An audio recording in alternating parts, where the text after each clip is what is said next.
IR, 38 tahun, kurir narkoba asal Desa Rejeni, Kecamatan Krembung, Sidoarjo ini tak berkutik saat dibekuk polisi lantaran kedapatan membawa sabu-sabu seberat 0,62 gram di dalam sakunya. Tersangka ditangkap petugas dalam razia cipta kondisi setelah beberapa bulan terakhir selalu lolos dari sergapan petugas. Selain mengamankan sabu-sabu dari tangan tersangka, polisi juga menyita sejumlah barang bukti lainnya, yakni 2 senjata tajam berupa pisau dan pedang, plat nomor dan STNK palsu dan puluhan SIM card. Tak hanya itu, petugas juga telah berhasil mengamankan 8 motor bodong hasil curian dari sejumlah wilayah di Sidoarjo. Kepada petugas, tersangka mengaku bahwa motor bodong ini didapatkan dari para pelaku kejahatan di wilayah Sidoarjo. Kanit Reskrim Polsek Krembung Ibda Dedi SC mengatakan setelah berhasil meringkus IR, kini pihaknya akan memburu seorang yang selama ini menjadi bos sabu-sabu.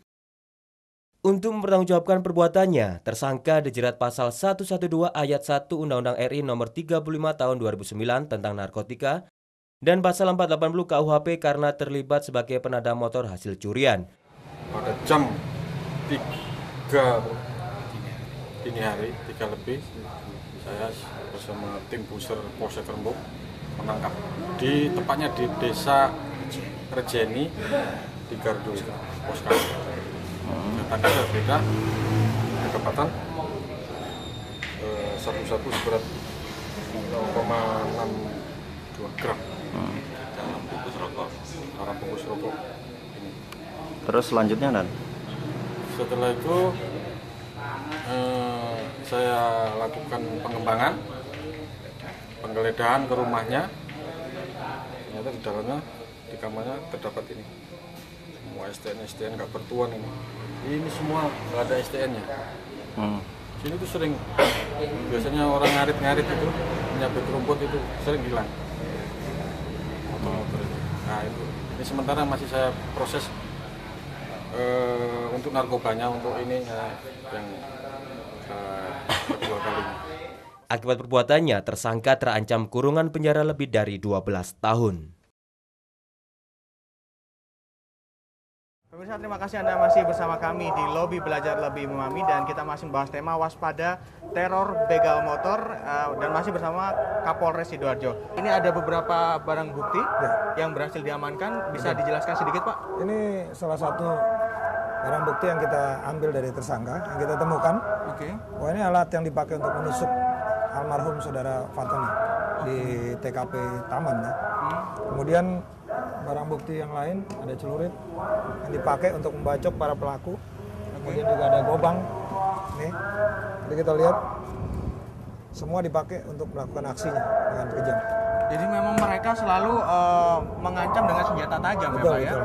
Jadi selain barang bukti yang kita juga mengamankan 5 barang bukti motor. Dan ini motor yang terakhir yang kita tangkap pada tanggal 19. Motor ini digunakan para... Jadi ini motor yang terakhir di yang kita tangkap. Di Suramadu ya Pak? Ya, betul, di Suramadu. Ini yang kita amankan, plat nomornya belum diganti. Kita sanggong, kita tangkap pelakunya.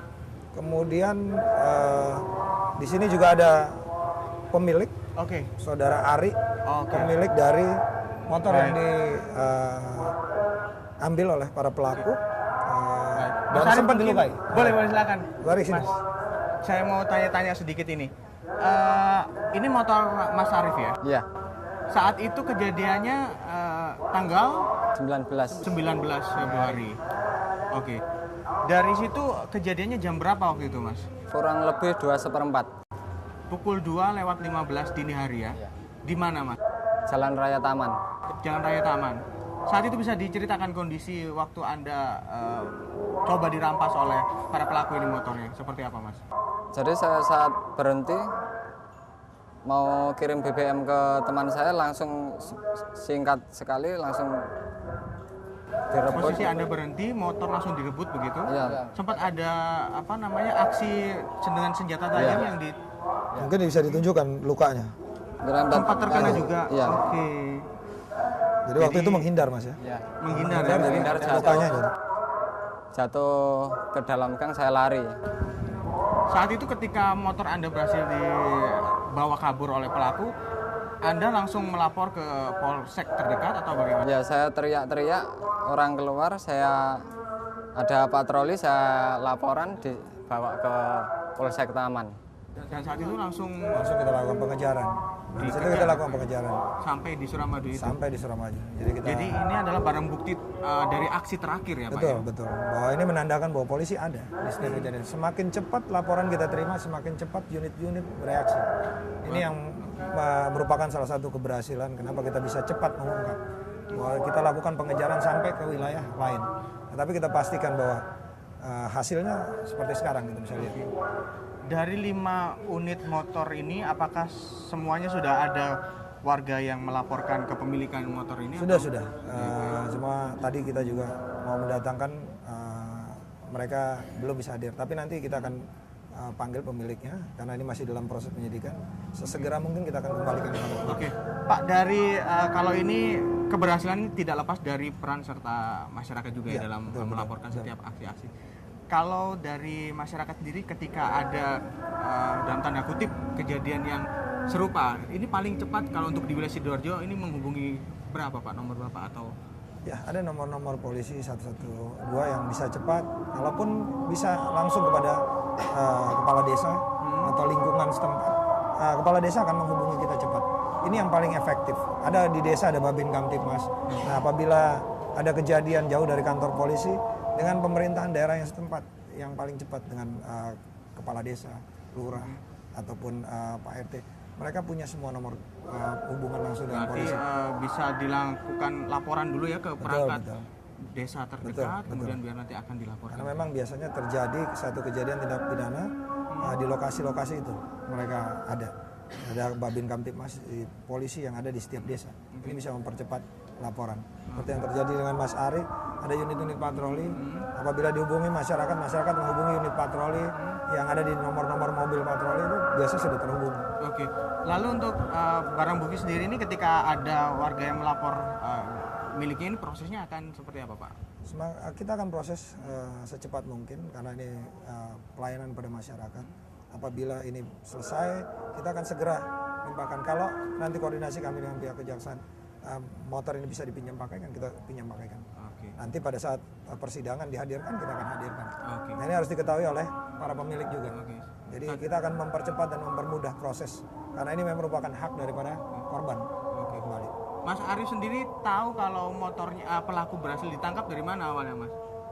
Dapat kabar dari orang polsek Taman. Oke, dapat dikabari langsung ya Mas ini pelakunya sudah tertangkap gitu ya. Itu kapan dapat informasinya Mas? Waktu saya laporan itu di Polsek Taman saya sampai maksudnya saya masih di Polsek itu sudah ketangkep. Jadi pagi itu sudah ketangkep.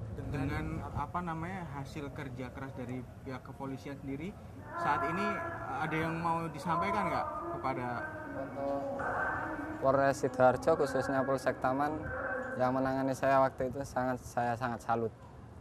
Jadi saya bangga dengan kerjanya. Baik Pak Anggoro, nanti kita akan bertanya-tanya langsung mungkin dengan para tersangka tentang sejauh mana mereka melakukan aksinya sudah berapa lama dan itu ya Pak ya? Ya. Oke. Baik, pemirsa tetaplah bersama kami, Lobby akan segera kembali sesaat lagi. Terima kasih.